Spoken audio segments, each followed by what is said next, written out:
નમસ્કાર, આપ જોઈ રહ્યા છો સ્પાર્ક ટુડે ન્યૂઝ। ધારાસભ્ય ચૈતર વસાવાએ અકસ્માતમાં મૃત્યુ પામેલ ટીઆરબી જવાનના પરિવારની મુલાકાત કરી સાંત્વના પાઠવી। ગેરકાયદેસર રેતીની લીખો, સિલિકા પ્લાન્ટ, પથ્થરની ખાણો, કોરીઓ અને બેફામ ચાલતી ટ્રકો પર 5 દિવસમાં કાર્યવાહી કરવામાં નહીં આવે તો પદયાત્રા કરીશું, ચૈતર વસાવાએ કહ્યું। ભરૂચ જિલ્લાના ઝઘડિયા તાલુકાના ઉમલ્લા અને ખખરીપુરા વચ્ચે માર્ગ પર થોડા દિવસો અગાઉ રાજપારડીના સુમિત વસાવા, જે ઉમલ્લા પોલીસ સ્ટેશનમાં ટીઆરબી જવાન તરીકે ફરજ બજાવતા હતા, તેઓનું માર્ગ અકસ્માતમાં કમકમાટી ભર્યું મોત નીપજ્યું હતું। આ બનાવ અંગે આજ રોજ ડેડિયાપાડાના ધારાસભ્ય ચૈતર વસાવા મૃતક સુમિત વસાવાના ઘરે જઈને પરિવારની મુલાકાત કરી સાંત્વના પાઠવી હતી અને તંત્ર દ્વારા 5 દિવસમાં બેફામ ચાલતી ટ્રકો, ગેરકાયદેસર ચાલતી લીઝો, સિલિકા પ્લાન્ટો અને કોરીઓ પર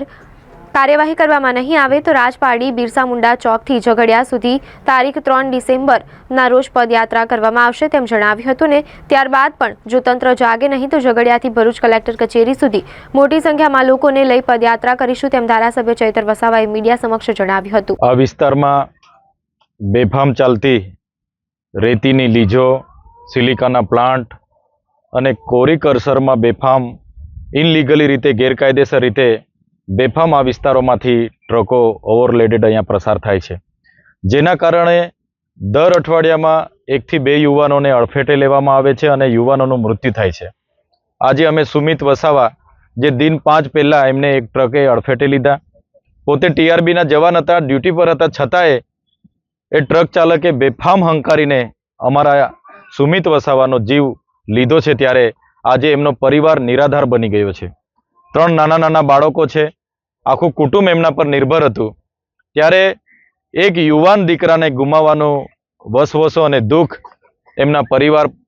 પર છે, ત્યારે એમને પ્રકૃતિ શાંતિ અર્પે અને એમના પરિવાર પર પડેલી આ દુઃખની ઘડી સહન કરવાની શક્તિ આપે એ પ્રાર્થના સાથે અમે ઉપસ્થિત થયા છે। પણ આવનારા દિવસોમાં ખાણ ખનિજ વિભાગ, ભરૂચ વહીવટી તંત્ર આવા બેફામ ચાલતા ટ્રક ચાલકો પર, ઇનલીગલી ચાલતી લીજો, સિલિકાઓ અને કોરી કરસરો પર તપાસ કરીને કાયદેસરની કાર્યવાહી નહીં કરે તો દિન 5 પછી એટલે કે તારીખ 3 બુધવારના રોજ અમે રાજપારડી બિરસા મુંડા ભગવાનને ફૂલહાર કરીને અહીંથી અમે પદયાત્રા કરીને અમે ઝઘડિયા સુધી જવાના છે અને પછી પણ કાર્યવાહી નહીં કરે તો અમે આવનારા દિવસોમાં ઝઘડિયાથી પદયાત્રા કરીને કલેક્ટર કચેરી ભરૂચ પણ જઈશું। અમારી માંગ છે કે દર અઠવાડિયે 2-2, 3-3 યુવાનોને અડફેટે લઈને એમના પરિવારોને નિરાધાર કરી દેવામાં આવે છે, ત્યારે પોલીસ તંત્ર, ખાણ ખનિજ વિભાગ અને કલેક્ટર શ્રી કેમ એમના પેટનું પાણી નથી હલતું? આટલા બધા બેફામ ભૂમાફિયાઓ, રેતી માફિયાઓ, કોરી કરસરો, સિલિકા પ્લાન્ટો ચાલે છે અને રોડ રસ્તા એટલા ખરાબ છે, તો કેમ વહીવટી તંત્ર આજ દિન સુધી નિદ્રાધીનમાં છે? એટલે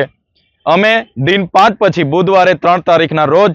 સવારે 10 વાગે બિરસા મુંડા ભગવાનને ફૂલહાર કરીને રાજપારડીથી મોટી સંખ્યામાં પદયાત્રા કરીશું અને પછી પણ એનું નિરાકરણ નહીં આવશે તો આવનારા દિવસોમાં ઝઘડિયાથી પદયાત્રા કરીને નેશનલ હાઈવે ચક્કા જામ કરીને કલેક્ટર સુધી પહોંચીશું અને અમારા યુવાનોને આવી રીતના બેફામ ચાલતા ટ્રક ડ્રાઈવરો મારી નાખે તે અમે ક્યારે ચલાવવાના નથી।